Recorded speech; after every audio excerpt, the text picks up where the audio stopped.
नमस्कार, बहुत बहुत स्वागत है आप सभी का डीडी न्यूज पर। आप देख रहे हैं मिड डे प्राइम। मैं हूं निखिल सिंह और अगले 1 घंटे में हम बात करेंगे देश दुनिया की तमाम बड़ी खबरों की। बताएंगे कि दुनिया भर में कौन कौन सी खबरों पर है सबकी निगाहें, क्या चल रहा है खेल और अर्थ जगत में, और कुछ झलकियां फिल्म, कला और संस्कृति के क्षेत्र से भी। लेकिन सबसे पहले बड़ी खबरें।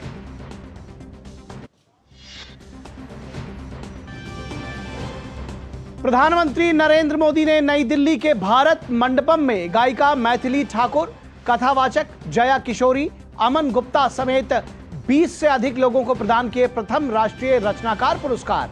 पीएम ने कहा, यह पहला अवार्ड जो भविष्य में कंटेंट क्रिएट करने वालों के लिए बनेगा बड़ा सम्मान।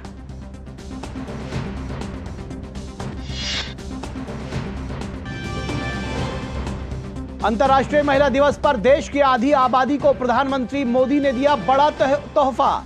घरेलू एलपीजी सिलेंडर के दाम में 100 रुपए की कटौती, घटी हुई दरें आज मध्यरात्रि से होंगी लागू।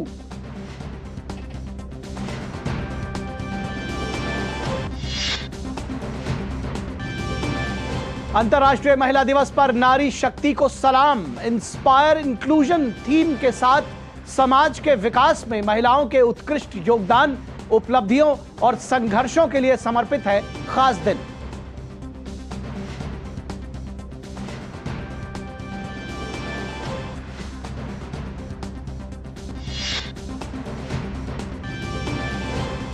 पश्चिम बंगाल शिक्षक भर्ती घोटाले में प्रवर्तन निदेशालय की बड़ी कार्रवाई। कोलकाता सहित 8 जगहों पर एजेंसी की छापेमारी। पूर्व शिक्षा मंत्री पार्थ चैटर्जी के करीबियों के ठिकाने पर मारा छापा।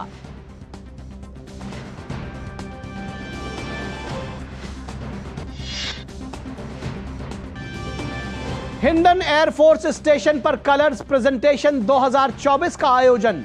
राष्ट्रपति द्रौपदी मुर्मू ने एयरफोर्स के 4 यूनिट्स को प्रेसिडेंट्स स्टैंडर्ड्स और प्रेसिडेंट कलर्स से किया सम्मानित। राष्ट्रपति ने कहा, भारतीय वायुसेना ने न केवल हमारे हवाई क्षेत्र की रक्षा में बल्कि अंतरिक्ष कार्यक्रम में भी दिया बड़ा योगदान। धर्मशाला टेस्ट मैच में इंग्लैंड के खिलाफ भारत की मजबूत स्थिति। तीसरे दिन रोहित शर्मा और शुभमन गिल ने खेली शतकीय पारी। पहली पारी के आधार पर बनाई बढ़त।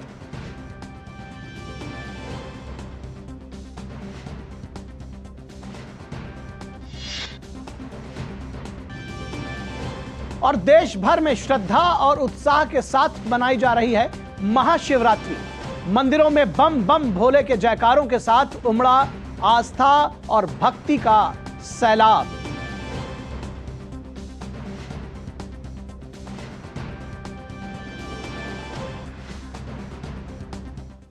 तो मिड डे प्राइम में सबसे पहले बात करेंगे राष्ट्रीय रचनाकार पुरस्कार की। प्रधानमंत्री नरेंद्र मोदी ने पहले राष्ट्रीय रचनाकार पुरस्कार प्रदान किए। इस मौके पर प्रधानमंत्री ने उपस्थित जनसमूह को संबोधित भी किया। राष्ट्रीय रचनाकार पुरस्कार कहानी सुनाने, सामाजिक परिवर्तन की वकालत करने, पर्यावरणीय स्थिरता, शिक्षा और गेमिंग सहित अन्य क्षेत्रों में उत्कृष्टता और प्रभाव को पहचानने का एक प्रयास है।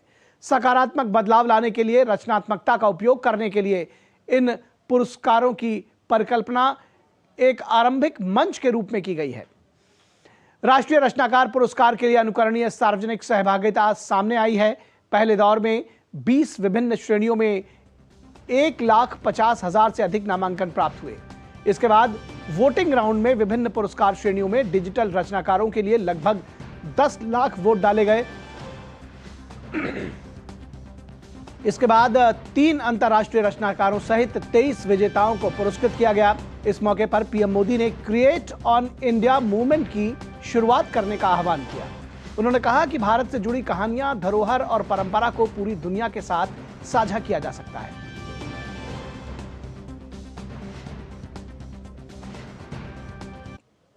हम एक साथ मिलकर एक क्रिएट ऑन इंडिया मूवमेंट,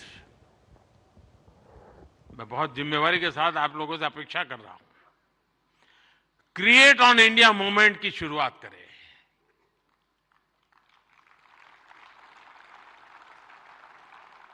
हम भारत से जुड़ी स्टोरीज को, भारत की संस्कृति को, भारत के हेरिटेज और ट्रेडिशंस को पूरी दुनिया से शेयर करें। हम भारत की अपनी स्टोरी सबको सुनाएं। Let us create on India, I create for the world.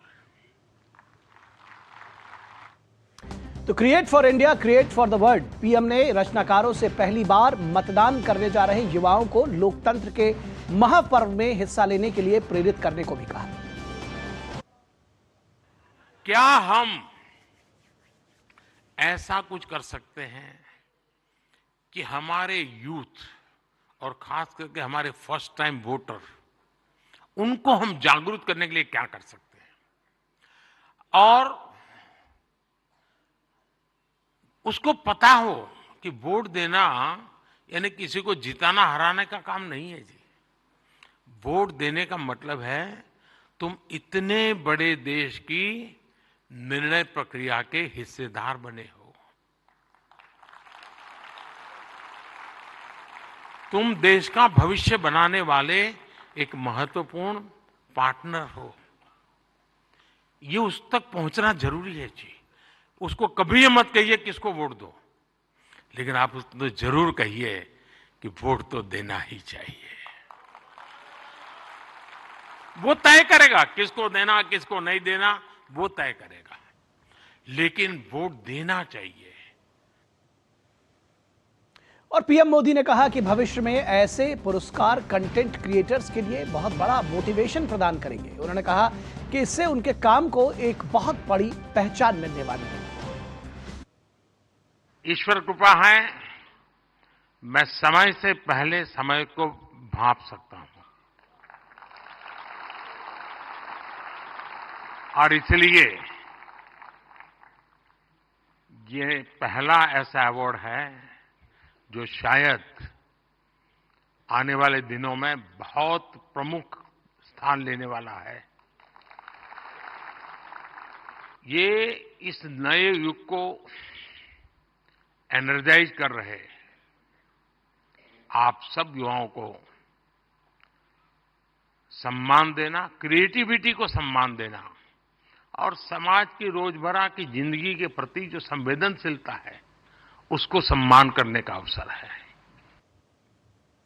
और प्रधानमंत्री नरेंद्र मोदी ने मंच पर पहले राष्ट्रीय रचनाकार पुरस्कार प्राप्त करने वाली हस्तियों के साथ संवाद स्थापित किया। इस दौरान उन्होंने अपने अनुभवों के पीएम मोदी के साथ उसको साझा किया। आपने देखा होगा कि मैंने मन की बात में एक बार एक जर्मन बच्ची का उल्लेख किया था। वो जन्म से उसको आंखें नहीं है, हिंदुस्तान देखा नहीं है, और मैं हैरान हूं कि भारत के दक्षिण भारत की भाषाओं के गीत इतना तेजी से ग्रास्प करती है। और भी पिछले दिनों यहाँ आई थी तो मेरा मिलना हुआ, तो उसने तमिल में मुझे शिव भजन सुनाया जी। और संगीत की क्या ताकत होती है, कोई भाषा उसको मालूम नहीं है जर्मनी के सिवाय, लेकिन अद्भुत प्रभाव पैदा करती है। आपको भी वो परमात्मा ने कृपा दी है, आपने साधना भी की है। मेरी तरफ से बहुत बहुत शुभकामनाएं। बहुत बहुत शुक्रिया। क्या मैं आपके साथ एक तस्वीर ले सकती हूँ? तस्वीर लेनी है? कैसे? अच्छा, सेल्फी के बिना नहीं चलता है। आज मैं आपसे मिले, मुझे बहुत खुशी हुई। बहुत बहुत शुक्रिया। लोगों को आध्यात्मिक दुनिया की तरफ बड़ी आधुनिक तरीके से रुचि फैलाई है। बहुत बहुत धन्यवाद। बताइए कुछ। जी, मैं कथाकार हूँ, श्रीमद् भागवतम करती हूँ और गीता जी के ऊपर बातें करती हूँ, क्योंकि मेरा बचपन इन्हीं चीज़ों से गुजरा है। और जो बदलाव मुझ में आया है, चाहे शांति, सुकून, खुशी, हर चीज़ को लेकर, और सबसे बड़ी बात क्योंकि हमारी सोच है कि भगवान से जुड़ना तो बुढ़ापे का काम है, और मुझे लगता है सबसे गलत सोच है, क्योंकि सबसे ज़्यादा अध्यात्म की ज़रूरत युवाओं को है। और अगर मैं मटेरियलिस्टिक लाइफ के साथ साथ आध्यात्मिक जीवन जी सकती हूँ तो मुझे लगता है हर युवा जी सकता है। लोगों को डर लगता है कि अध्यात्म मतलब झोला लेके चले जाना। हाँ जी। तो आप उसको रास्ता बताइए। पर ऐसा बिल्कुल नहीं है, क्योंकि सबसे बड़ा आध्यात्मिक ज्ञान है श्रीमद् भगवत गीता, और वो एक ऐसे व्यक्ति को सुनाई जा रही है, अर्जुन, जो आगे जाके राजा बनने वाले हैं, और राजा से ज्यादा ऐश्वर्य किसी के पास नहीं होता। और गीता में भगवान ने एक बार भी, श्री कृष्ण ने नहीं कहा कि राज्य छोड़ दो, बस कहा अपना धर्म पूरा करो जहां भी हो। 16 में जब startup India stand up India आया था, हमने अपनी कंपनी स्टार्ट करी थी सर। बोट तो जब हमने स्टार्ट करी थी तो लोग बोलते थे कि ये क्या कर लेंगे, ऐसा छोटा सा ब्रांड है, कुछ नहीं कर पाएंगे। और आज सर 2024 7 साल बाद sir, we are world's second largest sir, विश्व second largest audio brand sir. 2021 में सर कोविड आया सर, हमारा सारा सामान इंडिया के बाहर बनता था सर। 2021 में आपने मेक इन इंडिया स्टार्ट किया सर, यहाँ पहन के घूमते हैं सर प्राउडली हम। और सर आज के time sir 70% of our products are now made in India sir. और अंतर्राष्ट्रीय महिला दिवस पर प्रधानमंत्री नरेंद्र मोदी का बड़ा फैसला सामने आया है। सुधा मूर्ति राज्यसभा के लिए मनोनीत की गई हैं। ये ब्रेकिंग खबर हम आपको अपने दर्शकों को बता दें कि सुधा मूर्ति को राज्यसभा के लिए मनोनीत किया है राष्ट्रपति महोदया ने और पीएम ने सामाजिक कार्यों के लिए। अंतर्राष्ट्रीय महिला दिवस पर पीएम मोदी का बड़ा फैसला और सुधा मूर्ति राज्यसभा के लिए मनोनीत की गई हैं। पीएम ने सामाजिक कार्यों, शिक्षा के क्षेत्र में अभूतपूर्व योगदान के लिए उनकी सराहना की है और उनका राज्यसभा में मनोनयन किया गया है। अंतर्राष्ट्रीय महिला दिवस पर पीएम मोदी का बड़ा फैसला, सुधा मूर्ति को राज्यसभा के लिए मनोनीत किया गया है।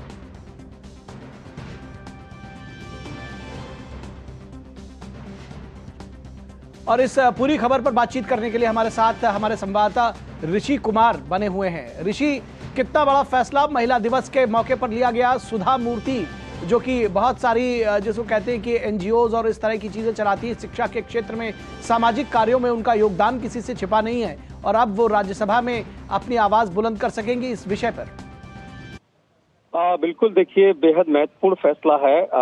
19 अगस्त 1950 में जन्मी सुधा मूर्ति एक एजुकेटर हैं, ऑथर हैं, फिलोसोफिस्ट हैं और वो इन्फोसिस की फॉर्मर चेयरपर्सन भी रही हैं, फाउंडर चेयरपर्सन।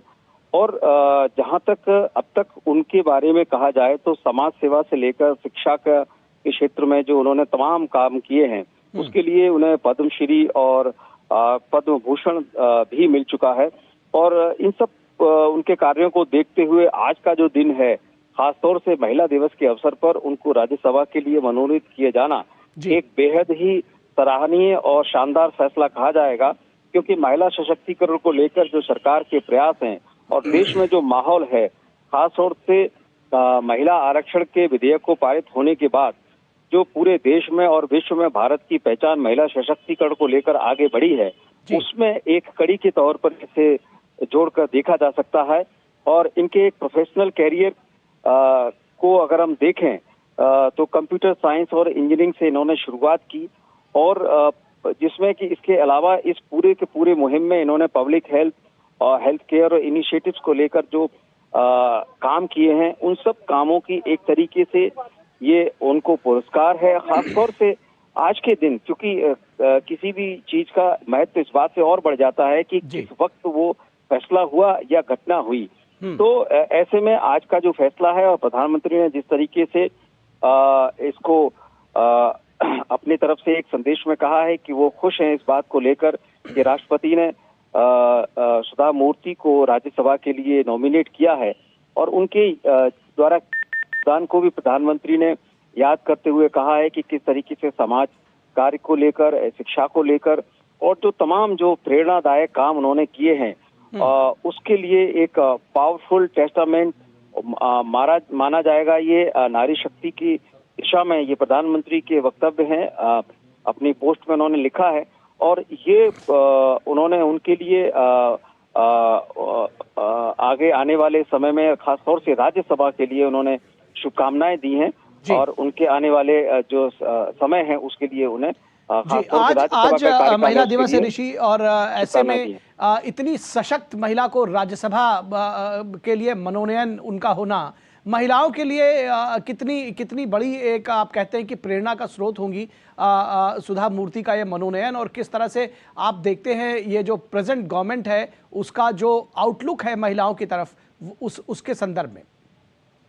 बिल्कुल, जैसे हम बात कर रहे हैं कि महिला सशक्तिकरण को लेकर खासतौर से महिला दिवस के अवसर पर सुधा मूर्ति एक पहचान है नारी शक्ति की, और जिस तरीके से उन्होंने अब तक काम किए हैं और अपनी क्षमता से, कार्य क्षमता से, अपनी योग्यता से अपने आप को स्थापित किया है अंतर्राष्ट्रीय और राष्ट्रीय स्तर पर, उसको एक नई पहचान और उनको राज्यसभा में भेजना, राज्यसभा में महिलाओं की आवाज को और योग्य महिलाओं की आवाज को बुलंद करने का ये जो फैसला है, ये बेहद सराहनीय है। और इसी बात को प्रधानमंत्री ने भी सराहा है कि राष्ट्रपति द्वारा उन्हें नॉमिनेट करना एक बड़ा फैसला है, और निश्चित तौर से इसमें सरकार की द्वारा इस नॉमिनेशन में उनकी भूमिका रहती है। तो ये सरकार का भी एक बहुत बड़ा प्रयास है कि नारी शक्ति को आगे बढ़ाने में, खासतौर से उन महिलाओं के लिए जो दूसरी महिलाओं के लिए प्रेरणा का स्रोत बन सकती हैं, प्रेरणा बन सकती हैं, उनको नेतृत्व देना और उनको राज्यसभा में भेजना नारी शक्ति और नारी वंदन के लिए एक बढ़ता हुआ कदम है। जी, निश्चित तौर पर नारी शक्ति और नारी वंदन के लिए एक बड़ा कदम है। बहुत शुक्रिया ऋषि इस तमाम बातचीत और जानकारी के लिए। और हम वापस लौटते हैं अपनी पहली खबर पर, जिसमें क्रिएट फॉर इंडिया मूवमेंट की बात प्रधानमंत्री ने कही, और जो तमाम जो कंटेंट क्रिएटर्स हैं, आज 23 ऐसे मशहूर कंटेंट क्रिएटर्स को, पॉजिटिव कंटेंट क्रिएटर्स को जो समाज को प्रेरित कर रहे हैं, उनको पुरस्कारों से सम्मानित किया गया। और इस पूरे विषय पर चर्चा करने के लिए हमारे साथ मौजूद हैं हिमांशु अग्रवाल, जो कि कंटेंट क्रिएटर है आर्टिफिशियल इंटेलिजेंस। हिमांशु जी, सबसे पहले आपसे जानना चाहेंगे कि कितना बड़ा ये एक फील्ड है लोगों को प्रेरित करने के लिए। आज जब पुरस्कार दिए गए हैं और जब हम देख रहे हैं कि जो सोशल मीडिया प्लेटफॉर्म्स हैं, उनके ज़रिए तमाम इस तरह का जो कंटेंट है वो हमारे पास आता रहता है, और प्रधानमंत्री ने साफ तौर पर कहा है कि क्रिएट फॉर इंडिया मूवमेंट, यानी कि अब भारत के लिए कंटेंट क्रिएट होना है, एक पॉजिटिविटी लेकर आनी है देश भर में। कैसे देखते हैं इसको? सर, सोशल मीडिया मेरे हिसाब से एक बहुत बड़ा माध्यम है रीच करने के लिए एक ऑडियंस जो किसी को नहीं जानती, जो एक्सपोजर नहीं जानती, जिसने टियर 1 सिटी को नहीं देखा है, जिसने एक बहुत बड़ी अपॉर्चुनिटी को मिस किया है। अगर आज हम कंटेंट क्रिएटर्स ज़्यादा से ज़्यादा कंटेंट क्रिएट करते हैं और कई देशवासियों को एक नैरेटिव देते हैं, एक सोच देते हैं, एक एक्सपोजर देते हैं जो उन्होंने कभी देखा नहीं है, इसकी वजह से आई थिंक एक बहुत बड़ा इम्पैक्ट क्रिएट किया जा सकता है। एंड जैसा कि प्रधानमंत्री जी ने भी कहा, अब इंडिया के लिए क्रिएट करना है। पहले हम इंडिया से क्रिएट कर रहे थे, अब हम इंडिया के लिए क्रिएट करेंगे। जी, निश्चित तौर पर। और जिस तरह से जो हमारे कंटेंट क्रिएटर्स को जो पुरस्कार दिया गया, ये कितनी बड़ी प्रेरणा बनेगी, क्योंकि ये पहला पुरस्कार है और अब लोगों को लगेगा कि कहीं ना कहीं जो पॉजिटिविटी है, जो देश के लिए क्रिएशन है, वो जो भाव है वो सामने आ सकेगा, आपको लगता है? सर, जब भी किसी भी चीज़ के लिए हमें एक नेशनल लेवल पे सम्मानित किया जाता है किसी भी प्लेयर को या किसी भी प्रोफेशन में, वो प्रोफेशन आपको एकदम बढ़ता हुआ दिखेगा। आपने देखा हो, अगर हम क्रिकेटर्स को अवार्ड देते हैं तो आप देखेंगे देश में कितनी ज़्यादा प्रेरणा है टुवर्ड्स बिकमिंग क्रिकेटर्स। आपने देखा होगा कि अगर हम एंटरप्रेन्योर्स को अवार्ड देना चालू करते हैं तो ज़्यादातर लोग अब एंटरप्रेन्योरशिप की तरफ बढ़ रहे हैं। आई थिंक अगर क्रिएटर्स को हम अवार्ड दे रहे हैं तो एक बहुत बड़ा मैसेज है ये पूरे इंडिया को कि अब क्रिएटर्स भी एक बहुत बड़ा अपॉर्चुनिटी है किसी के लिए भी, और अगर वो भारत के लिए क्रिएट करेंगे तो फिर उन्हें भी अवार्ड से सम्मानित किया जाएगा काफ़ी जल्दी। जी, आर्टिफिशियल इंटेलिजेंस जो है वो उसके लिए, उसके ज़रिए कंटेंट क्रिएशन निश्चित तौर पर एक कहीं ना कहीं एक बड़ा टूल जिसको कहते हैं कि वो कंटेंट क्रिएटर्स के हाथ में आया, और प्रधानमंत्री स्वयं कह रहे हैं कि आर्टिफिशियल इंटेलिजेंस को बढ़ावा देने के लिए वो बहुत कुछ सरकार आगे कर भी रही है। आपको लगता है कि ये जो एआई के ज़रिए कंटेंट क्रिएशन एक आने वाले जो समय है उसके लिए एक बड़ा क्वांटम जंप साबित होगा, और इस तरह का जो कंटेंट है वो हमारे देश के लोगों के लिए लाया जा सकेगा? सर, जब भी कोई टेक्नोलॉजिकल रेवोल्यूशन लाया गया है किसी भी वे, शेप या फॉर्म में, हमेशा कंटेंट क्रिएशन पे एक बहुत बड़ा इफेक्ट पड़ा है। जब कंप्यूटर्स नहीं थे तब कंटेंट क्रिएशन था ही नहीं, जब इंटरनेट नहीं था तब कंटेंट क्रिएशन का डिस्ट्रीब्यूशन नहीं था, जब एडिटिंग टूल्स या ग्राफिक टूल्स नहीं थे तब कंटेंट का कंजम्पशन बहुत कम था, जब तक जियो नहीं आया था तब तक कंटेंट को उस स्केल पे कंज्यूम नहीं किया जा रहा था। तो आई थिंक अब एआई एक अगला मूव आया जिसकी वजह से कंटेंट क्रिएशन का बढ़ावा होगा first of all, and secondly जितने लोग कंज्यूम कर रहे हैं कंटेंट उनके लिए भी काफ़ी आसान होगा, बिकॉज एआई उसको काफ़ी काम इफेक्टिव कर देगा एक कंटेंट क्रिएटर के लिए, जिससे वो ज़्यादा से ज़्यादा कंटेंट क्रिएट कर पाए और हेल्प कर पाए। यहीं पे मुझे ऐसा भी लगता है कि अगर आप एआई का इस्तेमाल करना नहीं सीखे एज अ कंटेंट क्रिएटर तो हो सकता है कुछ टाइम बाद आप उस तरीके से या उस इफेक्टिवनेस से कंटेंट क्रिएट नहीं कर पाएंगे, जिसकी वजह से एक बाधा बन जाएगा आपके करियर में एज ए कंटेंट क्रिएटर। जी, दो बातें समझना चाहेंगे। एक तो जिसको प्रधानमंत्री ने कहा कि जो कंटेंट क्रिएटर है वो मोस्ट वैल्यूड पर्सन है, तो ये जो वैल्यू एक बनाने की बात कही गई है, इसके संदर्भ में ये भी समझना चाहेंगे जो सुदूर गांव है हमारे, दूर दराज इलाकों में कंटेंट वहां तक पहुंच सके, ये भी बहुत जरूरी है। करेक्ट। कैसे देखते हैं इसको सर? पहली बात पे अगर बात करें कि कंटेंट क्रिएशन का जो पर्सन है, content creator is the most valuable person. आप बिल्कुल सही हैं इस पे। मैं दो चीज़ें बताना चाहूँगा। नंबर वन, एक कंटेंट क्रिएटर वो आदमी है जो अपनी मेहनत कर रहा है फ्री में सोशल मीडिया पे कंटेंट डालकर to provide value to people, जो लोगों से शायद कुछ नहीं मिलने वाला, राइट? तो एक वैल्यूएबल पर्सन की निशानी ये होती है that he is ready to give everything without expectation of nothing. दूसरी चीज ये है कि वो आदमी के पास एक इन्फ्लुएंस है, वो महिला के पास एक इन्फ्लुएंस है जो इन्फ्लुएंस शायद किसी के पास ना हो, क्योंकि उन्होंने पूरी जनता को फ्री में इतना वैल्यू, इतना ज्ञान, इतना हेल्प किया है दैट जनता उनसे एक डीपर लेवल पे कनेक्ट होती है, जिसकी वजह से आई थिंक एक कंटेंट क्रिएटर एक बहुत बड़े इन्फ्लुएंसर या एक बहुत बड़े सेलिब्रिटी से कम नहीं है अगर उनकी ऑडियंस बड़ी हो तो। जी, निश्चित तौर पर चलते चलते आपसे आखिरी सवाल, जिस तरह से सरकार ने एक पूरा एनवायरनमेंट क्रिएट किया है कहीं ना कहीं कंटेंट के, आप देखिए ना, ये जो एक पुरस्कार दिया है कितना बड़ा प्रेरणा का काम बनेगा, तो तमाम सारे लोग इस फील्ड में आएंगे कंटेंट क्रिएशन के लिए। किस तरह से आपको लगता है कि ये जो हमारी सरकार है उसकी न सिर्फ उसकी एक सोच रही है बल्कि एक दृढ़ राजनीतिक इच्छा शक्ति रही है कि इस तरह की चीज़ों को आगे बढ़ाने के लिए, चाहे वो युवाओं को आगे लेकर आना हो या जो कंटेंट क्रिएशन का के फील्ड में अगर कोई बाधा है तो उसको दूर करने की बात हो? सर, मेरे हिसाब से जो सरकार अभी ये मूवमेंट ले रही है जहाँ पे हम इंटरनेट ड्रिवन बिजनेस चला रहे हैं, अगर आप इससे पहले देखें तो हमने जब डिजिटल इंडिया, हमने जब यूपीआई की पेमेंट्स को साथ देना चालू किया, जो भी चीज़ हम इंटरनेट के द्वारा करना चाह रहे हैं जिससे स्केलेबिलिटी, जिससे हमें एक बेहतर रीच मिल पाए, और सुरूर गाँव में जैसा आपने कहा हम इस चीज़ को धीरे धीरे करके ले जा पाए, तो आई थिंक कॉन्टेंट क्रिएशन एक माध्यम है जिससे हम एजुकेशन एक एंटरटेन फॉर्मेट में और एक शॉर्ट फॉर्मेट में फटाफट कर सकते हैं। हम स्कूल्स को, एक पूरे स्कूल को पहुंचाना एक छोटे गांव में काफी डिफिकल्ट का काम हो सकता है, लेकिन एक कंटेंट क्रिएटर का एक मोबाइल डिवाइस पहुंचाना जिसमें कंटेंट क्रिएटर उन्हें रोज कुछ ना कुछ नई चीज बता रहा है, जो उन्हें एक एक्सपोजर देती है, जो उन्हें एक नई समझ देती है, जो उन्हें एक नया पर्सपेक्टिव देती है, वो चीज से आई थिंक एक बहुत बड़ा रेवोल्यूशन आ रहा है। जी, निश्चित तौर पर एक बड़ा रेवोल्यूशन आ रहा है और युवा हमारे जो है देश के, वो सबसे ज़्यादा अपने आप को जोड़ रहे हैं ऐसे कंटेंट से और वो उनसे प्रेरणा भी पा रहे हैं। इसलिए प्रधानमंत्री ने तमाम विषय भी बताए कि जिन पर हमको आगे आना है और जो कंटेंट क्रिएटर्स हैं उनको उस पर कंटेंट क्रिएट करना है, देश के लोगों को मोटिवेट करना है, उन्हें प्रेरित करना है। बहुत शुक्रिया हिमांशु जी इस तमाम बातचीत और जानकारी के लिए। और यहाँ रुकेंगे एक छोटे से ब्रेक के लिए, कहीं मत जाइएगा, जल्द हाजिर होंगे।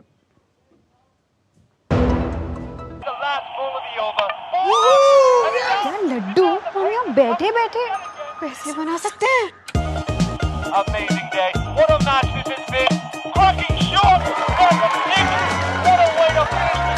गाइस, मैं तुम्हारे बिजनेस आइडिया का बड़ा फैन हूं। अब बिजनेस चाहे जो भी, एसबीआई का करंट अकाउंट तो चाहिए ना। एसबीआई करंट अकाउंट से सिंप्लीफाइड बिजनेस ट्रांजैक्शंस और ग्रेट कस्टमर सर्विस। एसबीआई, देश का फैन। देखो यार, जिंदगी का कोई भरोसा नहीं, पता नहीं कब फोटो पे हार चढ़ जाए और फैमिली का फ्यूचर, बच्चों की पढ़ाई खतरे में पड़ जाए। तो आज ही पॉलिसी बाजार से 1 करोड़ का टर्म लाइफ इंश्योरेंस कराओ, सिर्फ 525 रुपए महीने से शुरू। मोदी सरकार की गारंटी, भारत होगा गरीबी मुक्त। 9 सालों में 25 करोड़ लोगों को गरीबी से बाहर निकाला। हमारा संकल्प, विकसित भारत। Payment fail? लेकिन पैसे तो कट गए, गई मेरी मेहनत की कमाई। हो जाएगी भरपाई, चिंता मत कर मेरे भाई। अगर डिजिटल ट्रांजैक्शन फेल हो जाए और अकाउंट से पैसे कट जाएं, तो बैंक समय से पैसे लौटा देगा, वरना कॉम्पनसेशन का है प्रावधान। नहीं तो आरबीआई के ओम्बुड्समैन को शिकायत करें आप। या बिल, मेरी फीस।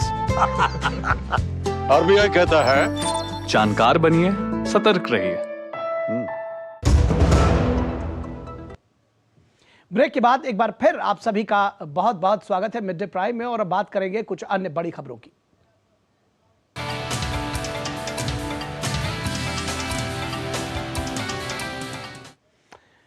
तो कुछ सियासी खबरों की बात कर लेते हैं। बीजेपी की केंद्रीय चुनाव समिति की बैठक 10 मार्च को संभावित है। उससे पहले एनडीए में सहयोगियों की संख्या बढ़ने की संभावना नजर आ रही है। पार्टी की केंद्रीय चुनाव समिति की बैठक 10 मार्च को संभावित है और टीडीपी मुखिया चंद्रबाबू नायडू और पवन कल्याण की जनसेना के साथ गठबंधन हो सकता है। चंद्रबाबू नायडू ने पार्टी अध्यक्ष जेपी नड्डा के साथ में मुलाकात भी की है। उधर बिहार में एनडीए सहयोगियों के साथ सीट बंटवारा को लेकर विचार विमर्श का दौर जारी है। चिराग पासवान ने बीजेपी अध्यक्ष जेपी नड्डा से हाल ही में मुलाकात की है। बीजेपी ओडिशा में नवीन पटनायक की बीजेडी से भी गठबंधन करने जा रही है और इस तरह की खबर है कि जल्द ही इसका ऐलान हो सकता है। बीजेडी ने खुद इसके संकेत दिए हैं।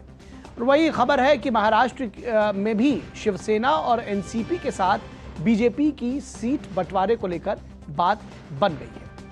तो कुल मिलाकर अगर इसको इस तरह से देखा जाए कि जो एनडीए का कुनबा है वो लगातार बढ़ रहा है, चाहे वो बीजेडी के साथ उनका गठबंधन हो बीजेपी का, और या तो फिर बात जैसे अभी हमने आपको बताया कि पवन कल्याण की जनसेना और चंद्रबाबू नायडू की टीडीपी के साथ में बात हुई है। उधर चिराग पासवान भी लगातार बात कर रहे हैं। तो कुल मिलाकर जो बीजेपी का और जो कुनबा है, एनडीए का कुनबा है दरअसल, वो लगातार बढ़ रहा है। और इधर कांग्रेस भी लगी हुई है। कांग्रेस पार्टी लोकसभा चुनावों के लिए आज उम्मीदवारों की पहली लिस्ट जल्द ही जारी कर सकती है। कांग्रेस की केंद्रीय चुनाव समिति ने कल छत्तीसगढ़, केरल और कई अन्य राज्यों में करीब 40 सीटों पर उम्मीदवारों के नाम पर मुहर लगाई है।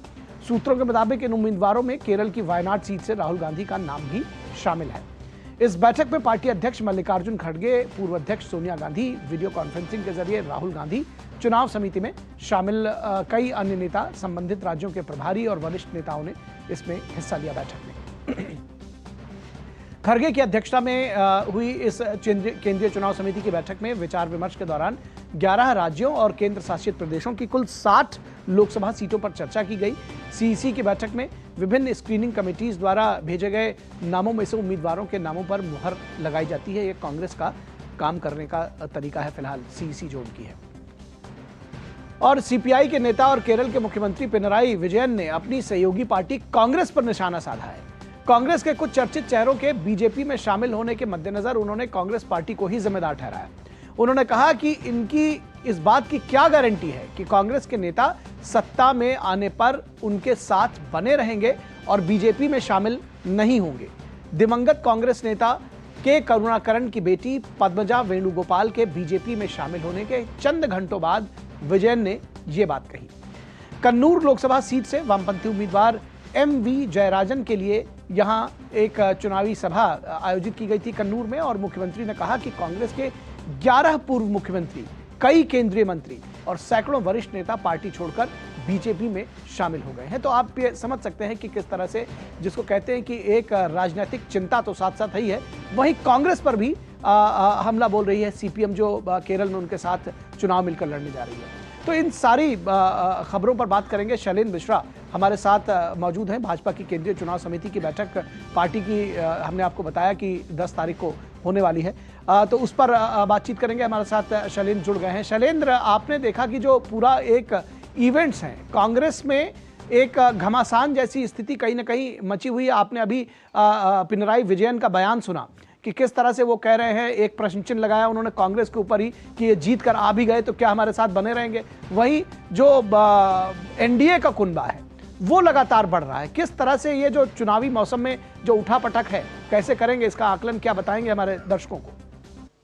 देखिए निखिल, कांग्रेस पार्टी पर इसलिए वामपंथी दल हमला कर रहे हैं कि कांग्रेस पार्टी के जो नेता बीजेपी में शामिल हुए हैं वो कोई एक तरह से देखे तो स्थानीय नेता नहीं है। बड़े नेता अब बीजेपी में शामिल हो रहे हैं। अर्जुन मोढवाडिया जैसा नाम गुजरात में बड़ा चेहरा, और अब एक मुख्यमंत्री रहे व्यक्ति की आप जानते हैं केरल में उनकी बेटी कल ही शामिल हुई। तो इस तरह से बड़े नाम भारतीय जनता पार्टी में आ रहे हैं। निश्चित तौर पर यह दिखाता है कि कांग्रेस पार्टी के लिए एक चुनौती वाली बात है कि वो बड़े नेताओं को भी रोक नहीं पा रही है। स्थानीय स्तर पर छुटभैया नेताओं की तो बात ही अलग है। तो क्या एक कांग्रेस पार्टी के लिए गंभीर संकट का दौर नहीं है कि जब अब लोकसभा चुनाव का ऐलान जल्दी होना है, तब केरल जैसे राज्य में इतने बड़े नेता रहे, उनकी बेटी पार्टी में बीजेपी में आती है कांग्रेस छोड़ के, तो उसी बहाने हम देख रहे हैं वामपंथी दल निशाना साध रहे हैं। इधर हम देख रहे हैं कि बीजेपी में बैठकों का दौर कल और परसों लगातार देखने को मिला। तमाम राज्यों के कोर ग्रुप की बैठक हुई, हिमाचल की हुई, हरियाणा की हुई, बिहार को लेकर चर्चा हुई, तमाम अन्य राज्य, उड़ीसा को लेकर चर्चा हुई। और इस बीच जो कोर ग्रुप की जो बैठक बीजेपी की हुई, इसके इतर हमने देखा कि बीजेपी के शीर्ष नेतृत्व से मुलाकातों का दौर भी जारी है। जो संभावित सहयोगी एनडीए में जुड़ने वाले हैं, आंध्र प्रदेश में चंद्रबाबू नायडू और पवन कल्याण की जनसेना के साथ बीजेपी का एक गठबंधन होगा। इस तरह की एक खबरें न केवल आ रही बल्कि ये एक तरह से उस पर बहुत बात आगे बढ़ चुकी है। और कहा यह भी जा रहा है कि एक तरह से बीजेपी 6 सीट वहां मांग रही है, 5 सीटों पर सहमति बन गई है, 2 सीटें पवन कल्याण की जनसेना पार्टी को मिलने वाली है। तो लोकसभा चुनाव तीनों दल मिलकर चुनाव लड़ेंगे। उड़ीसा में कहा जा रहा है कि बीजेपी 14 सीटों पर चुनाव लड़ेगी और बाकी बची जो 7 सीटें हैं वो बीजेडी यानी नवीन पटनायक की पार्टी को मिलेगी। इस तरह से एनडीए के हम सहयोगियों की संख्या भी बढ़ते देख रहे हैं। महाराष्ट्र में सीटों पर सहमति बनती दिखाई दे रही है, हालांकि एक दौर की बातचीत और होगी। आंध्रा के नेता जो है वो एक बार फिर से बीजेपी के शीर्ष नेतृत्व से बातचीत करेंगे, उसके बाद आंध्र में औपचारिक ऐलान होगा। बिहार को लेकर जरूर चर्चा अभी और आगे होगी, चूंकि हम जानते हैं कि लोजपा के जो 2 धड़े हैं, पशुपत पारस और चिराग पासवान, दोनों एनडीए के साथ है। तो ऐसे में सीट बंटवारे को लेकर कुछ बातचीत का दौर लंबा खींच रहा है। इसके साथ ही साथ बाकी जो सहयोगी दल है उनके साथ बातचीत होनी है। तो बिहार को लेकर भी जल्दी ही सहमत बन जाएगी, ये संकेत मिले। जी, अब की बार 400 पार, एनडीए 400 पार का जो नारा दिया गया है, बीजेपी 370, बहुत सीरियस एफर्ट्स बीजेपी कर रही है। लेकिन साथ ही साथ जो इंडी गठबंधन है, जिसके बारे में कहा जा रहा था कि भी अभी तो केवल 28 है और आगे ये कुनबा बढ़ेगा, वो बढ़ता हुआ तो नजर नहीं आ रहा है, बल्कि जो एक आपसी भितरघात, आपसी जो टूट, जो मनमुटाव है, वो साफ अब सरफेस पर, जिसको कहते हैं सतह पर सामने आ रहा है।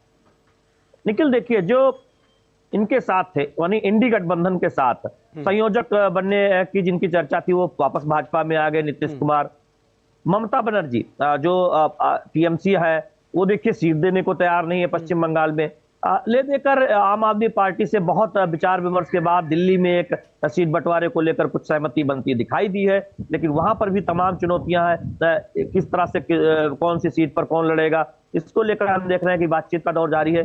तो एक चुनौती ये है कांग्रेस पार्टी के साथ कि एक गठबंधन जरूर बनाया उन्होंने, इन्हें बीजेपी कहती है कि परिवारवादी पार्टियों को बचाने के लिए गठबंधन बनाया गया है, लेकिन उसके नेता आपस में कुछ तय नहीं कर पा रहे हैं। यही वजह है कि उनकी सीट बंटवारे की स्थिति अभी पूरी तरह से साफ नहीं दिखाई दे रही। वहीं बीजेपी 195 सीटों पर नाम का ऐलान कर चुकी है। 10 तारीख को जो बैठक है उसमें कहा जा रहा है कि कम से कम 150 सीटों पर चर्चा होगी, यानी 11 तारीख तक हम देखेंगे कि जो ऐलान होगा वो 300 सीटों से पार जा चुका होगा। और बीजेपी जहां मजबूत है वहां भी नए सहयोगियों को जगह दे रही है, उनको सीट दे रही है। उत्तर प्रदेश आप देखिए, सुभाषपा उसको साथ लाए, राजभर राज्य में मंत्री बन चुके हैं, सीट भी उनको दी जा रही है। अनुप्रिया पटेल पहले से ही साथ है, प्रवीण निषाद बीजेपी के सिंबल पर चुनाव लड़ने का ऐलान उनका हो चुका है। तो इस तरह से हम देख रहे हैं कि बीजेपी एक सीट पर होमवर्क कर रही है। जी, निश्चित तौर पर एक सीट पर होमवर्क कर रही है। जो उनके गठबंधन के साथी है उनसे लगातार बात कर रही है और स्थितियों को अपने अनुकूल कर रही है। बहुत शुक्रिया इस तमाम बातचीत और जानकारी के लिए शैलेंद्र। और अब बात करेंगे ताजा खबर की।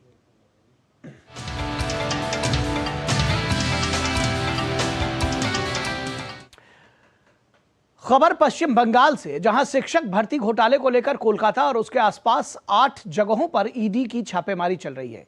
छापे मुख्यतः पूर्व शिक्षा मंत्री और अब जेल में बंद पार्थ चैटर्जी और बिचौलिए प्रसन्ना रॉय से संबंधित विभिन्न व्यावसायिक व्यक्तियों के आवासों पर डाले जा रहे हैं। तो कोलकाता और उसके आसपास 8 जगहों पर ईडी की छापेमारी चल रही है और शिक्षक भर्ती घोटाले को लेकर कोलकाता में ईडी की छापेमारी है। प्रसन्ना रॉय जो कि पार्थ चैटर्जी के करीबी बताए जा रहे हैं, उनके यहां भी ये छापेमारी चल रही है। कोलकाता से हमारे संवाददाता प्रसेनजीत बख्शी हमारे साथ जुड़े हुए हैं इस पूरी खबर पर।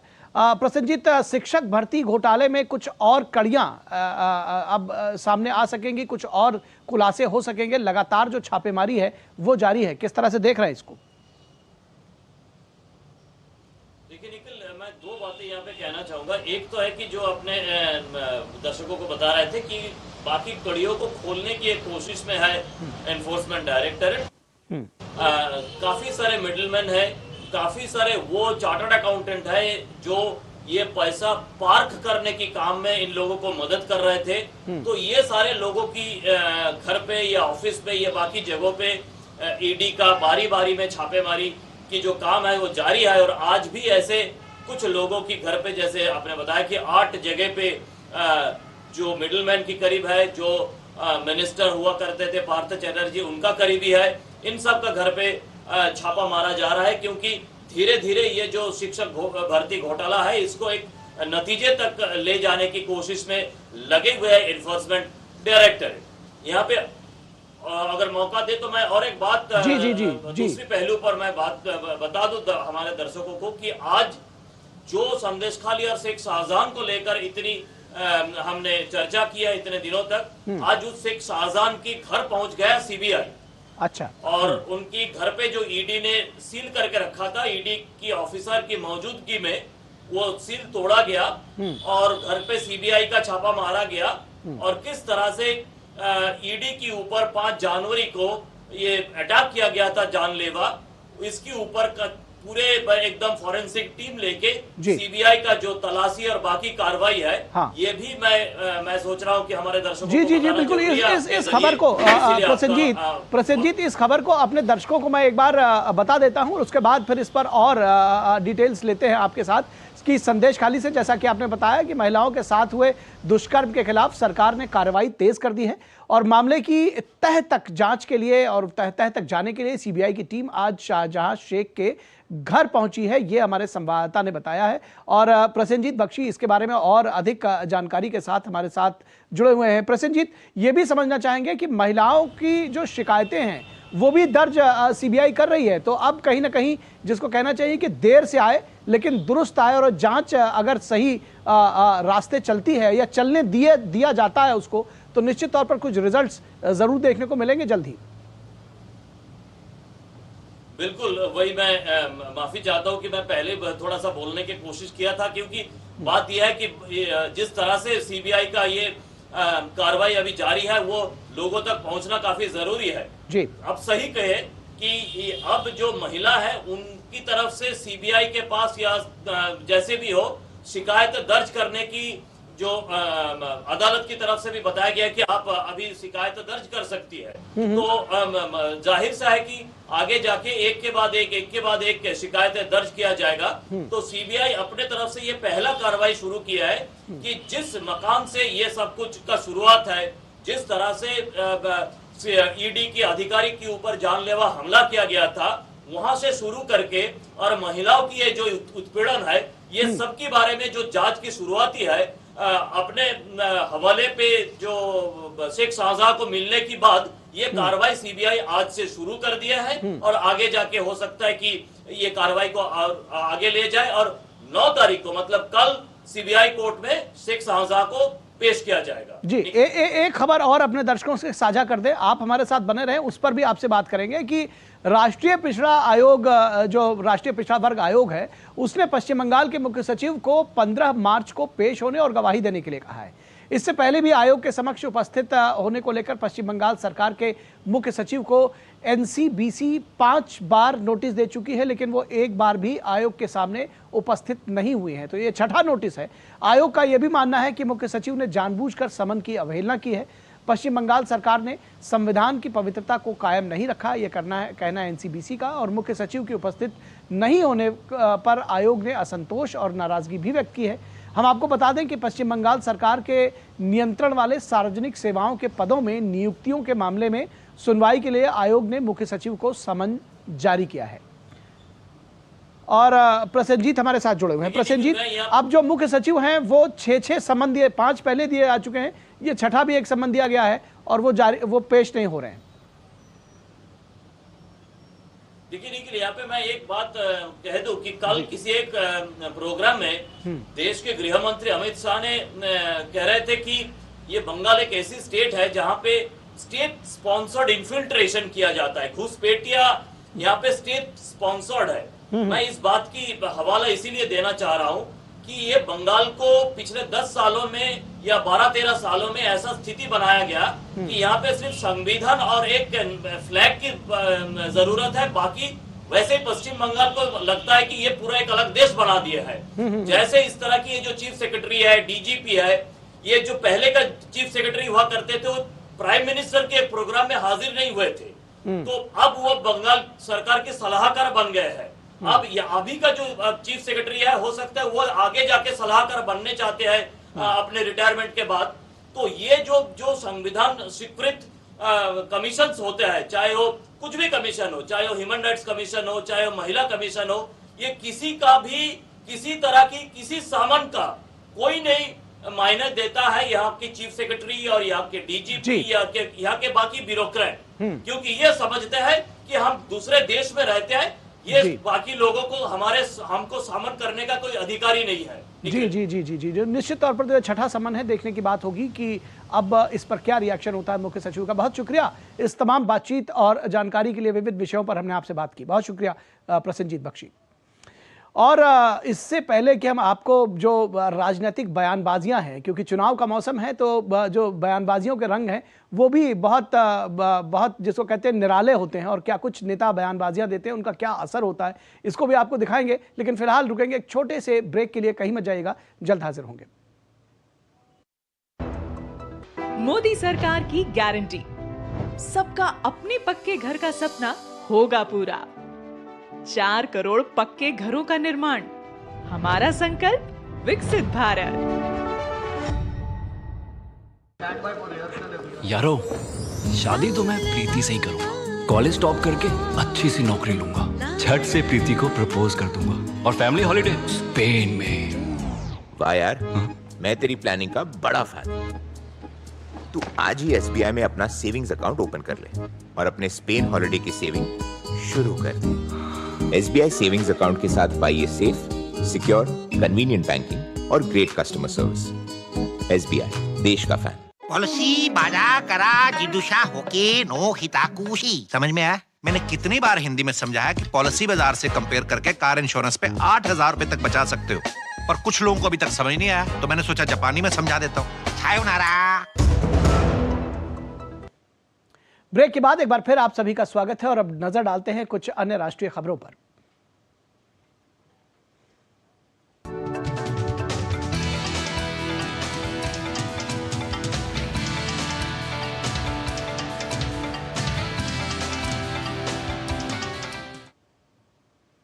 तो नेताओं के बयानों की बात हम कर रहे थे। दरअसल कांग्रेस के दिग्गज नेता और पंजाब कांग्रेस के पूर्व अध्यक्ष नवजोत सिंह सिद्धू ने एक बड़ा दावा किया है। सिद्धू ने कहा कि पंजाब के मुख्यमंत्री भगवंत मान दरअसल कांग्रेस में शामिल होना चाहते थे। नवजोत सिंह सिद्धू ने कहा कि मुख्यमंत्री ने कांग्रेस में शामिल होने की इच्छा से एक बार उनसे संपर्क साधा था, और कांग्रेस नेता ने कहा कि भगवंत मान ने उनसे कहा कि अगर मैं उन्हें कांग्रेस में शामिल करा दूं तो मैं आपका डिप्टी सीएम बनने के लिए भी तैयार हूं। और उन्होंने मुझसे ये भी कहा कि अगर आप आम आदमी पार्टी में आ जाएं फिर भी वो मेरे डिप्टी बनने के लिए तैयार हैं। तो ये एक इंटरव्यू में भगवंत मान साहब आए थे मेरे पास। अगर वो कहें मैं जगह भी बता दूंगा, वो पूछेंगे नहीं तो वो उनको गुरुद्वारे चढ़े और मुझे उन्होंने उसकी पीठ सुनती। उन्होंने मुझे कहा कि भाजी मैं तेरा डिप्टी बनने तैयार हाँ जे कांग्रेस में शामिल कर, ते जे तू आम आदमी पार्टी जाना तो फिर भी मैं तेरा डिप्टी बनने तैयार। मैंने उसको कहा कि नवजोत सिद्धू राहुल गांधी और प्रियंका गांधी को वचनबद्ध है, ये मुमकिन नहीं। अगर आप आना चाहते हो छोटे भाई, वेलकम, दिल्ली जाके भाई से बात करो। ये किस बना पे कहते हैं बदलाव कर दिया? तुमने 20,000 करोड़ से कर्जा 38,000 करोड़ रुपया कर दिया इस साल। और मैं ये बता रहा हूं सारे पंजाब को, सारे हिंदुस्तान को, जो कर्जा सरकार उठाती है ये तो लंबे हो जाएंगे। ये तो अपनी मौज करके 200 लैंड क्रूजरों में जो VIP कल्चर चला रहे हैं ये तो निकल जाएंगे। वो पैसा पंजाब के लोग वापस देंगे। तो बहुत बड़ी बात कही है सिद्धू ने। और यहाँ आपको ये भी बता दें कि दोनों दल, आम आदमी पार्टी और कांग्रेस, दोनों ही इंडी गठबंधन में शामिल हैं, लेकिन पंजाब में एक भी सीट देने को तैयार नहीं है आम आदमी पार्टी कांग्रेस को। फिलहाल बढ़ते हैं आगे। महिला दिवस के अवसर पर प्रधानमंत्री मोदी और उनकी सरकार ने देश के आधी आबादी को बड़ा तोहफा दिया है। कल उज्ज्वला में राहत के बाद अब देश के सभी के लिए LPG सिलेंडर के दाम कम हो गए हैं। केंद्र सरकार ने घरेलू LPG सिलेंडर के दाम में 100 रुपए की कटौती की है।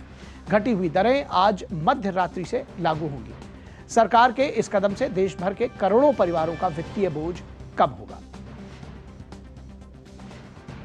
और अंतर्राष्ट्रीय महिला दिवस पर पीएम मोदी ने सोशल मीडिया साइट एक्स पर इसकी जानकारी दी। पीएम मोदी ने ट्वीट किया कि महिला दिवस के अवसर पर आज हमने एलपीजी सिलेंडर की कीमतों में 100 रुपए की छूट का बड़ा फैसला किया है। इससे नारी शक्ति का जीवन आसान होने के साथ ही करोड़ों परिवारों का आर्थिक बोझ भी कम होगा। यह कदम पर्यावरण संरक्षण में भी मददगार बनेगा, जिससे पूरे परिवार का स्वास्थ्य भी बेहतर रहेगा।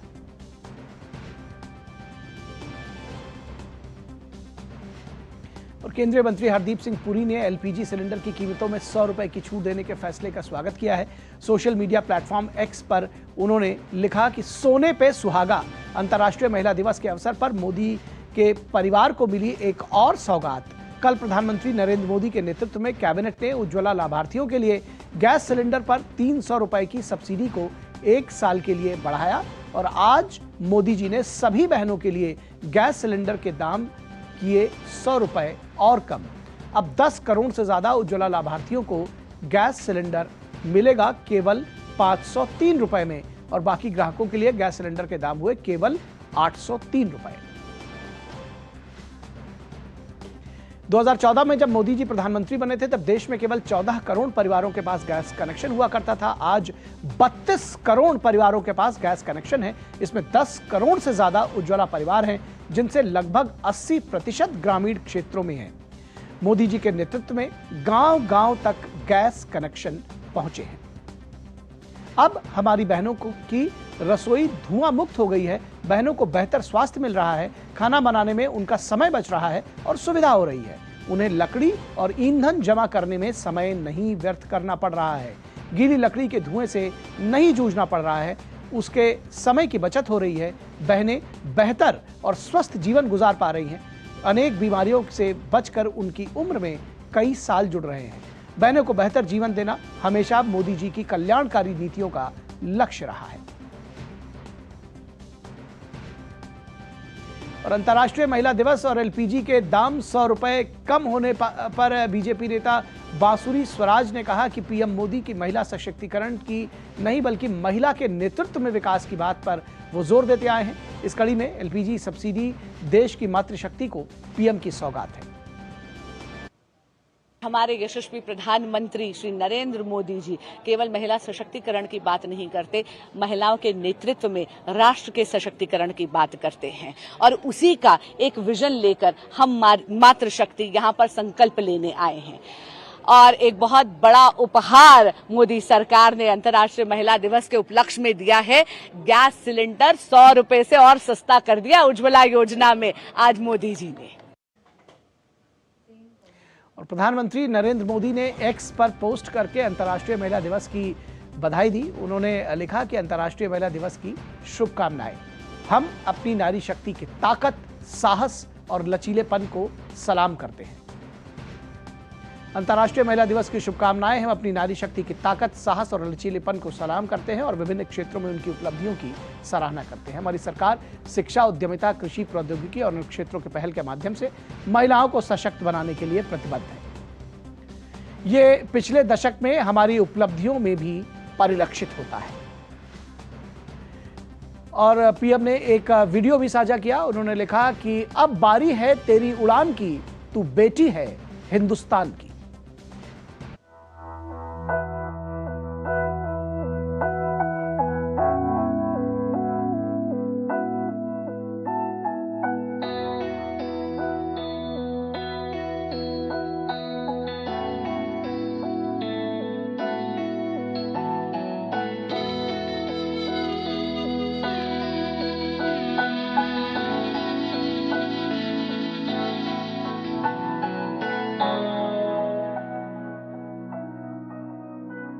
कोई भी हो कीमत चुका दे, न हंस के झुकाना मगर ना ये सर, ये मजबूत कांधे ये जाबाज तेवर, नहीं है तुझे कोई डर। कोई भी हो कीमत चुका दे, न हंस के झुकाना मगर ना ये सर, मजबूत कांधे ये जाबाज तेवर, नहीं है तुझे कोई डर। क्या होती बुलंदी दिखा दे, दिल में हौसला जगा दे।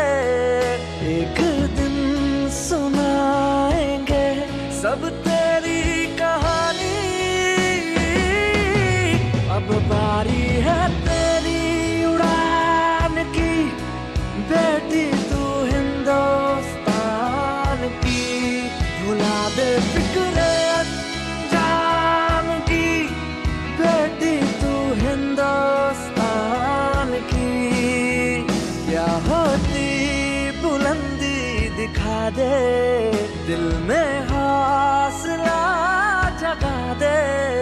एक दिन सुनाएंगे सब तेरी कहानी, अब बारी है तेरी उड़ान की, बेटी तू हिंदुस्तान की। भुला दे फिक्रे अंजाम की, बेटी तू हिंदुस्तान की।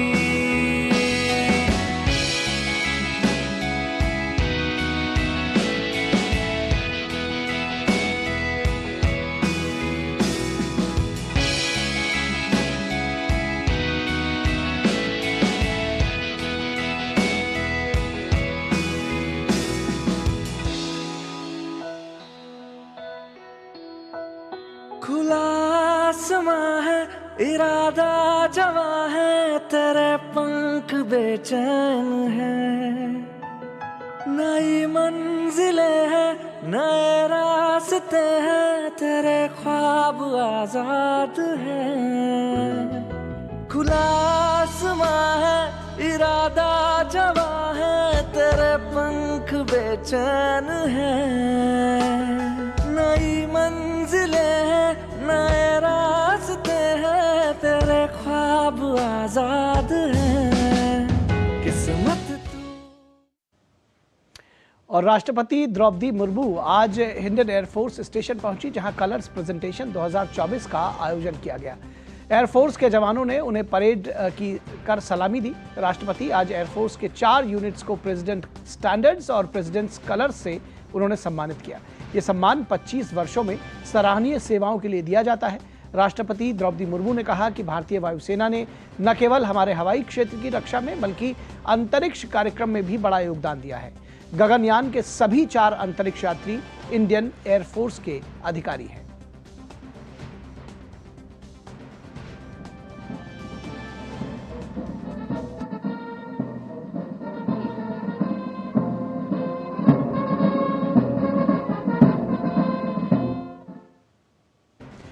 और मेरा पहला वोट देश के लिए अभियान के तहत मध्य प्रदेश में अमरकंटक स्थित इंदिरा गांधी राष्ट्रीय जनजाति विश्वविद्यालय में पहली बार के मतदाताओं को वोट देने के लिए प्रोत्साहित करने के लिए एक कार्यक्रम का आयोजन किया गया। शिक्षा मंत्रालय ने युवा मामलों के मंत्रालय और चुनाव आयोग के साथ साझेदारी में युवाओं के बीच चुनावी साक्षरता को बढ़ावा देने के लिए मेरा पहला वोट देश के लिए अभियान शुरू किया है। कार्यक्रम में प्रतिभाग कर रहे युवा मतदाता पहली बार मतदान करने के लिए खासा उत्साहित नजर आए। और इंदिरा गांधी राष्ट्रीय जनजाति विश्वविद्यालय के कुलपति प्रोफेसर श्री प्रकाश मणि त्रिपाठी ने भी पहली बार मतदान कर रहे वोटर्स से देशभक्ति में मतदान करने की अपील की। महापर्व है, जितने नए मतदाता हैं उनसे आग्रह है कि वह मतदान में अवश्य भाग लें, क्योंकि ऐसे हम सभी का पहला वोट देश के नाम होता है, देश के नाम होना चाहिए। हम इसलिए मतदान करें कि हमें अपने लोकतंत्र को दुनिया का मानक लोकतंत्र बनाना है। और यहां रुकेंगे एक छोटे से ब्रेक के लिए, कहीं मत जाइएगा, जल्द हाजिर होंगे।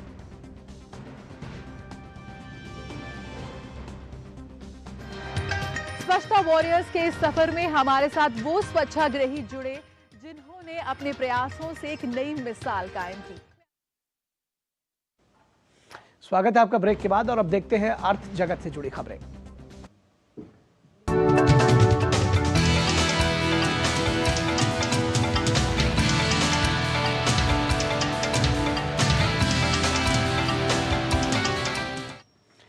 स्पेस सेक्टर के लिए घोषित नई विदेशी प्रत्यक्ष निवेश नीति ने देश की स्पेस इंडस्ट्री को अचानक ग्लोबल मैप पर ला दिया है। सेक्टर में ऑटोमेटिक रूट से 100% तक एफडीआई की अनुमति के बाद कंपनियां अंतर्राष्ट्रीय सहयोग के मौके तलाशने में जुट गई हैं। अनुमान है कि देश का स्पेस सेक्टर अगले 10 वर्षों में 5 गुना बढ़कर 44 अरब डॉलर के पार हो जाएगा।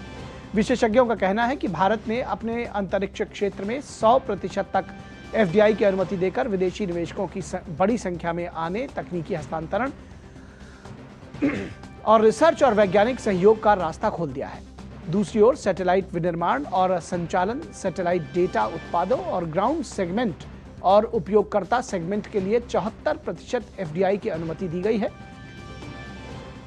74% से अधिक ये गतिविधियां सरकारी मार्ग के अंतर्गत आती हैं। इसके अलावा लॉन्च वाहनों और संबंधित प्रणालियों के विकास और अंतरिक्ष यान को लॉन्च करने और प्राप्त करने के लिए स्पेस पोर्ट के निर्माण के लिए स्वचालित मार्ग के तहत एफडीआई 49% तय की गई है।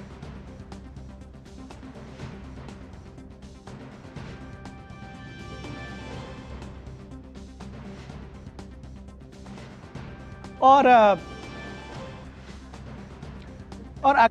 है वो केंद्रीय अन्वेषण ब्यूरो यानी सीबीआई ने देश के बड़े सरकारी बैंक यूको बैंक के 62 ठिकानों पर छापेमारी की है। ये छापेमारी आईएमपीएस के जरिए 850 करोड़ रुपए के संदिग्ध लेन देन से जुड़ी है। 6 मार्च को एजेंसी ने राजस्थान के जोधपुर, जयपुर, जालौर, नागौर और बाड़मेर सहित महाराष्ट्र के पुणे में यूको बैंक के ठिकानों पर छापेमारी की।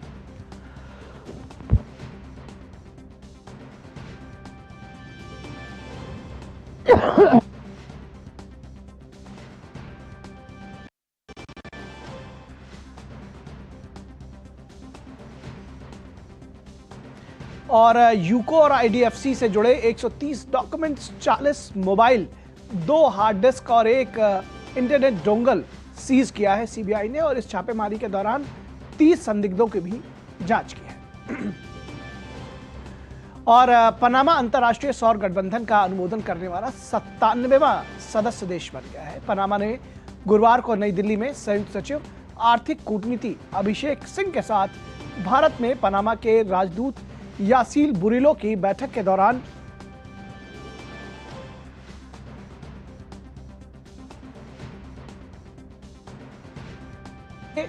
अनुसमर्थन का दस्तावेज सौंपा।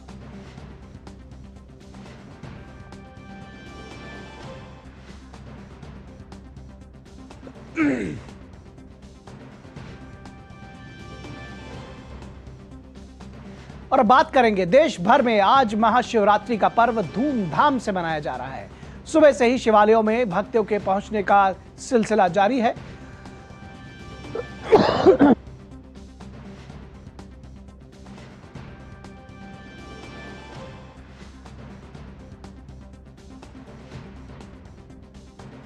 मैं काशी विश्वनाथ धाम के शंकराचार्य चौक पर हूं।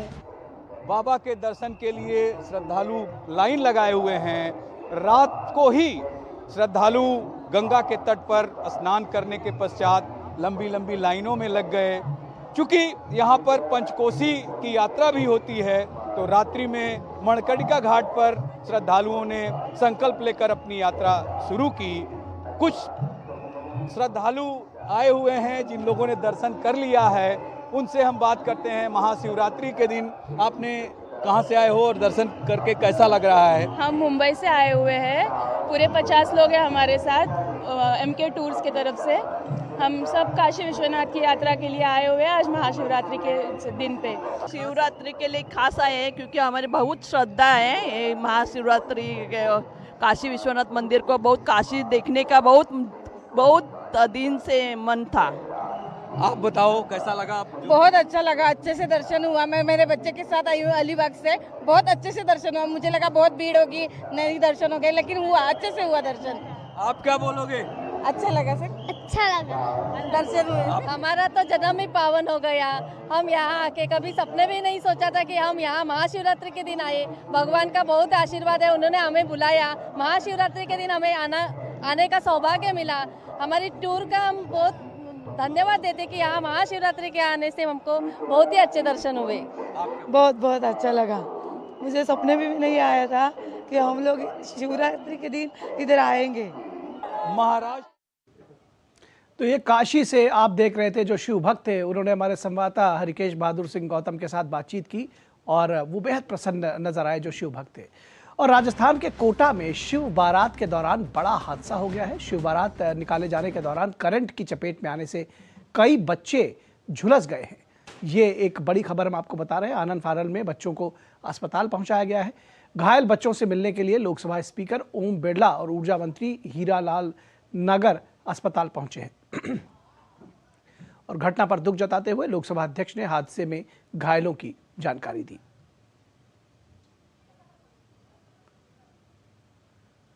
तो मिड डे प्राइम के आज के इस अंक में बस इतना ही। हमारी पूरी टीम को दीजिए इजाजत। नमस्कार।